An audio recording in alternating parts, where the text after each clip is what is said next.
नमस्कार। आशा है सबने दिवाली बहुत धूमधाम से मनाई होगी। उसके बाद ये हमारी पहली मुलाकात है और भारत कनाडा के संबंधों पर या बिगड़ते हुए संबंधों पर आज हम चर्चा करेंगे। कनाडा में दो मंदिरों पर, जहां पर कि भारतीय उच्चायोग ने एक हिंदू संस्था के साथ मिलकर कैंप लगाए हुए थे, जहाँ पे पासपोर्ट वगैरह की उलझनें सुलझाई जाती हैं, वहाँ पर खालिस्तान समर्थक कुछ सिखों ने आकर हुड़दंग मचाया और हिंदुओं की जमकर पिटाई की। ऐसा बताते हैं कि वहाँ पर जो सिख पुलिसमैन थे वो भी मूक दर्शक बनकर खड़े रहे, कनेडियन पुलिस भी मूक दर्शक बनकर खड़ी रही और हिंदुओं को पीटते हुए देखती रही। इसके बाद जब भारतीय उच्चायोग ने अल्लाह उल्लाह मचाया तो शायद एक सिख कांस्टेबल को सस्पेंड कर दिया है और कुछ के खिलाफ एक्शन लिया गया है, 3-4 लोगों को गिरफ्तार किया गया है। लेकिन ये तो सिर्फ एक इंसिडेंट है, अभी ये बिल्ड होगा। अगर आपको 70 और 80 के दशक का पंजाब याद है या मैं याद करा दूं आपको, तो वहाँ भी शुरुआत ऐसे ही हुई थी। सिखों ने, जो खालिस्तान समर्थक सिख थे, उन्होंने हिंदुओं की पिटाई करना शुरू कर दी थी। उनकी दुकानों पर हमला करते थे, उनके मंदिरों पर हमला करते थे और उनको जनरली एक जो फैक्ट्री ओनर्स थे और उनको सबको जनरली एक वार्निंग दे दी गई थी कि आप यहाँ से निकल लें, नहीं तो आपके खिलाफ कुछ भी हो सकता है, यानी मर्डर हो सकते हैं। बहुत सारे लोगों के मर्डर हुए, कुछ हिंदू नेता भी मारे गए थे। अब यही बात आपने कश्मीर में भी देखी होगी। कश्मीर में मुसलमानों ने पंडितों को खेदा था वहाँ से, लेकिन पंजाब का जो हिंदू है, वो पंजाबी हिंदू जो है, शर्मा वगैरह जो वहाँ के हिंदू हैं, वो थोड़े ज़्यादा संख्या में भी हैं, 40% करीब हैं, और दूसरे कुछ ज़्यादा जीवट वाले हैं, तो वो वहाँ से डिगे नहीं।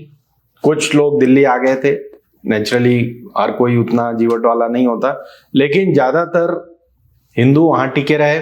इसलिए धीरे धीरे पूरे 80 के दशक के बावजूद धीरे धीरे वो खालिस्तान का मामला ठंडा पड़ता गया, क्योंकि हर सिख भी उसको सपोर्ट नहीं करता है।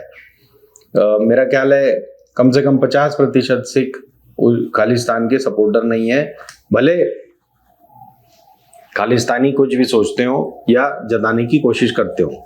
तो मामला अब कनाडा का है। कनाडा में सिखों ने हिंदुओं को क्यों पीटना शुरू किया है, इसकी जड़ें आपको, ये जो 700 लोग मारे गए थे या मर गए थे दिल्ली के बॉर्डर पर, जो 700 किसान उम्र दराज होने की वजह से या भूख प्यास की वजह से या और दीगर कारणों की वजह से, बीमारी वगैरह की वजह से जो मर गए 4-5 महीने की विजिल में, उसके लिए हो सकता है। दूसरा, उस समय भक्तों ने और ये जो हिंदू संगठनों ने सरकार का बड़ा समर्थन किया था कि इनको वहीं बॉर्डर पे रोकना चाहिए, और दिल्ली के जो भक्त थे वो तरह तरह की अफवाहें फैला रहे थे, ये तो पिज्ज़ा खाने वाले हैं और ये रोल्स रॉयस में आ रहे हैं और इवोक में घूमते हैं और डिफेंडर में घूमते हैं। इस तरह की बातें सिखों के खिलाफ हो रही थी। तो ये रिपरकशंस हो सकते हैं, ऐसा मेरा मानना है। लेकिन सबसे जो गूढ़ विषय है वो ये है कि कनाडा ने कभी भी भारत का साथ नहीं दिया है। खालिस्तान का मामला जब जब आया है तो कनाडा के पॉलिटिशियंस की अपनी मजबूरियां रही हैं, खासकर अभी ट्रूडो की अपनी मजबूरी है। अभी जो प्रधानमंत्री हैं ट्रूडो, उनकी अपनी मजबूरियां हैं, उन्हें सिखों का समर्थन चाहिए अपनी अल्पमत सरकार को बनाए रखने के लिए। अब वो जगबीर सिंह ने शायद फिर उन्हें समर्थन दे दिया है। तो ये रह रहे कि ये बातें उठती हैं। अभी जो सबसे लेटेस्ट बातें उठी हैं उसमें अमित शाह को भी घेरा गया है। कनाडा के डिफेंस मिनिस्टर ने अमित शाह पर डायरेक्ट आरोप लगाया कि वहाँ पर कनेडियन सिटीजन निज्जर, उनकी किलिंग में अमित शाह इन्वॉल्व है। पहले ही उन्होंने भारतीय उच्चायोग पर यह इल्जाम लगाए थे और कुछ लोगों को कनाडा से बाहर कर दिया था, जिसके जवाब में भारत ने भी कुछ उच्चायोग के, कनेडियन उच्चायोग के लोगों को बाहर का रास्ता दिखाया था। अब ये अफरा तफरी चल रही है, इस बीच में ये नया चैप्टर शुरू हो गया है जहाँ पर हिंदुओं पर हमले शुरू हो गए। ब्रॉम्पटन जहाँ पर ये पहला हमला हुआ है वहाँ सिखों की बहुतायत है, हिंदू कम है वहाँ पर। और अगर आप ब्रॉम्पटन जाएंगे कभी, टोरंटो के थोड़ा सा बाहर ही है, आउटस्कर्ट्स जिसको कहते हैं, वहाँ पर ऐसा आपको महसूस नहीं होगा कि आप पंजाब में नहीं हैं। हर बिजनेस, हर दूसरा व्यक्ति सिख ही मिलेगा आपको वहाँ पर। अब आप कहेंगे कि हिंदुओं ने सिखों का क्या बिगाड़ा है, कि हिंदुओं पर हमला क्यों हो रहा है, ये इन मंदिरों पर हमला क्यों हो रहा है। तो हिंदुओं ने तो कुछ नहीं बिगाड़ा है, बट ये जो हिंदूवादी सरकार अपने आप को बताते हैं, पहले इनके खिलाफ रोष है सिख समाज में, जो कि मैंने बताया आपको कि मैंने क्या बताया, सतपाल मलिक जी को सुनिए आप। उन्होंने बताया कि किस तरह सिख 300-300 साल तक बदला लेने के लिए घूम रहे होते हैं। जनरल लो डायर को मारा था उन्होंने, इंदिरा गांधी को मारा था, ऐसे बहुत सारे बदलों की कहानियां हैं। आप ये सोचते हो कि ऐसे ही चले जाएंगे, इनको कुछ ले दे के भेज दो, काम मत करना। एक तो इन पे बल प्रयोग मत करना, दूसरे इनको खाली हाथ मत भेजना, चूंकि भूलते भी नहीं है, 300 साल तक नहीं भूलते हैं। ये भी कहा कि इन कौमों की पेशेंस का टेस्ट मत लो, कुछ भी हो सकता है। आज आप ताकत में हो, घमंड में सब कर रहे हो, लेकिन आपको ये पता नहीं इसके क्या क्या नतीजे हो सकते हैं। लेकिन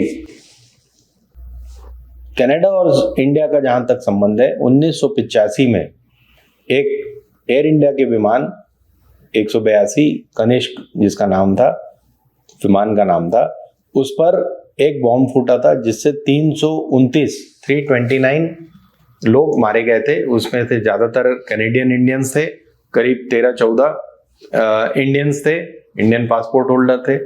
और ये विमान लंदन के पास आयरिश कोस्ट पर फट गया था। ये मतलब बॉम्ब फटा था विमान के अंदर और ये 329 लोग मारे गए थे। अब ये जिनने भी ये प्लानिंग की थी, उनका कहना था, या खालिस्तान कमांडो फोर्स, बब्बर खालसा, ऐसे बहुत से उस समय ऑर्गेनाइजेशन थे। 1984 में ऑपरेशन ब्लू स्टार में, जिसको कि इंदिरा गांधी ने ऑर्डर दिया था ये ऑपरेशन ब्लू स्टार के लिए, उसमें जर्नैल सिंह भिंडरावाले जो कि खालिस्तान के सबसे प्रमुख नेता थे, वो बहुत सारे अपने खालिस्तानी सपोर्टर्स के साथ मारे गए थे। तो 85 में ये कनिष्क का हाईजैक हुआ कनाडा से और उसमें ये 329 लोग मारे गए, जो आज तक की एविएशन हिस्ट्री में, यानी हवाई यात्रा की हिस्ट्री में, ये सबसे खतरनाक और सबसे मतलब जिसे यादगार कहें या जिसे भुला देने वाला हादसा कहें, वो है। उसी दिन इन्हीं खालिस्तानियों ने जापान में भी ये कोशिश की थी, लेकिन वो असफल रहे थे उस बैग को प्लेन के अंदर पहुंचाने में। वो रनवे में ही फट गया था वो बैग, जिसमें 2 जापानीज वर्कर मारे गए थे। खैर, मुद्दा ये है कि उस जो कनिष्क बॉम्बिंग हुई थी उसकी सालों तक जांच चलती रही, लेकिन नतीजा कुछ नहीं निकला। 4 लोग गिरफ्तार किए गए थे। ये 4 लोग हैं, तलविंदर सिंह, इंदरजीत सिंह रैयत, रिपुदमन सिंह और अजैब सिंह, जिसमें तलविंदर सिंह को तो तुरंत छोड़ दिया गया था, यानी 1-8 साल के अंदर ही, कि इनके खिलाफ कुछ मिला नहीं, यानी 85-86 में इनको पकड़ा गया था, 86 में ही छोड़ दिए गए थे। रिपुदमन सिंह और अजैब सिंह के खिलाफ भी कुछ खास सबूत नहीं होने की वजह से वो भी छूट गए थे जल्दी, 3-4 साल के अंदर ही। सिर्फ इंदरजीत सिंह रैयत को लंबी सजा हुई थी, 10 साल की कनाडा में हुई थी और 10 साल की यूके में, क्योंकि वो यूके से पकड़े गए थे, लंदन में पकड़े गए थे। तो क्योंकि लंदन के पास ही हादसा हुआ था, इसलिए वहां उनको सजा हुई थी। और फिर वापस आके जब कनाडा में फिर 10 साल की सजा हुई थी, और बाद में 2005 के आसपास फिर कुछ साल जोड़े गए थे। लेकिन यहाँ याद रखने वाली बात यह है कि इसी बीच मतलब 1985 का हादसा है, 2005 में जाकर 2 सिखों को फिर पकड़ा था कैनेडियन पुलिस ने। उनमें से एक इंडस्ट्री ओनर था और एक वर्कर था कहीं पर। 2 साल की खोजबीन के बाद उन्हें छोड़ दिया गया, जिसकी वजह से जो वहाँ का हिंदू सिख समाज है, जिनके लोग मारे गए थे उस कनिष्क हादसे में, वो बहुत नाराज थे। अब आप दो चीजें यहाँ जान लीजिए। सिख, जैसा कि सतपाल मलिक जी बता रहे हैं कि सिख बदला जरूर लेते हैं, तो ये जो तलविंदर सिंह है, ये तो अभी जिंदा है शायद, लेकिन रिपुदमन सिंह को 1992 में भारत में मार दिया गया था। उसी तरह रैयत जब 2016 में छूट कर आया जेल से, तो उसे उसकी कार में मारा पाया गया था, किसी ने गोली मार दी थी। तो अब या तो हिंदू ने मारी, सिख ने मारी, कुछ नहीं कहा जा सकता। लेकिन इस पूरे हादसे के दौरान कनाडा ने कभी भी, पहले तो उन्होंने ये तलविंदर सिंह वगैरह को वहाँ कनाडा से बाहर इंडिया वापस भेजने से मना कर दिया था, क्योंकि क्राइम इंडिया में, इंडिया की कंपनी में और इंडिया की कंपनी के प्लेन में हुआ था, यानी एयर इंडिया में। तो कनाडा ने मना कर दिया था कि हमारी कोई ऐसी ट्रीटी नहीं है आपके साथ, तो हम आपको ये क्रिमिनल्स नहीं दे सकते। तो ये बात अभी तक चली आ रही, 40 साल होने आ रहे हैं उस हादसे को, लेकिन बात वहीं की वहीं है। किसी को कोई सजा नहीं हुई रैयत के अलावा, किसी को पता नहीं चला कि किस आखिर इस पूरे बॉम्बिंग एपिसोड के पीछे कौन था। अब ये जो निज्जर मारा गया है पिछले साल, उसकी मौत में भारतीय उच्चायोग, अमित शाह और जो भी हमारी एजेंसीज हैं, सीबीआई, रॉ या आईबी या जिन लोगों का भी नाम आ रहा है, उनमें एक नाम और आ रहा है, वो है बिश्नोई का, लॉरेंस बिश्नोई का।